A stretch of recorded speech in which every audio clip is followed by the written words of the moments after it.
આજે કારતક વદ પડવો. આજના દિવસે બ્રહ્મ સ્વરૂપ શાસ્ત્રીજી મહારાજે અક્ષર પુરુષોના સિદ્ધાંત માટે મહાભિનિષ્ક્રમણ કર્યું હતું અને આપણને આ અદિવ્ય અદ્ભુત લાભ આપ્યો એની સ્મૃતિ થાય છે. આજે મને પણ પ્રમુખ સ્વામી મહારાજની જે એક વિશિષ્ટ સ્મૃતિ યાદ આવે છે.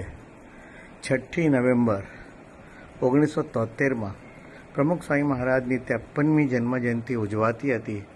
તે વખતે પ્રમુખ સ્વામી મહારાજ સાથે વિચરણ કરતા હતા.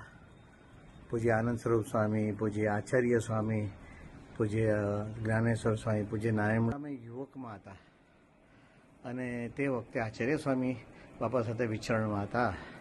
અમદાવાદની અંદર બાપાનો જનરલ રૂમમાં ઉતારો હતો. તે વખતે રાત્રે 12 પહેલાં સ્વામી સૂતા નહીં. મને ઠંડી ચડેલી, બાજુના રૂમમાં હું સૂતો હતો. આચાર્ય સ્વામી યુવકમાં હતા. નરેન્દ્ર આચાર્ય એ પણ યુવકમાં હતા, મારી સેવામાં હતા. મને ઠંડી લાગતી હતી એટલે સ્વામી પોતાના રૂમમાં આરામમાં જતા હતા 12 વાગે. તે વખતે જોયું કે એને ઠંડી લાગે છે, ઉઠાડો. આચાર્ય કે સ્વામી જોયું પણ ક્યાંય ઓઢવાનું મળ્યું નહીં. એટલે સ્વામી બાપા પોતાની રૂમમાંથી પોતાની રજઈ લાવીને મને ઓઢાડી ગયા હતા અને તે ઠંડી મારી એમને આમ તો જન્મની ઠંડી એ ઉતારી.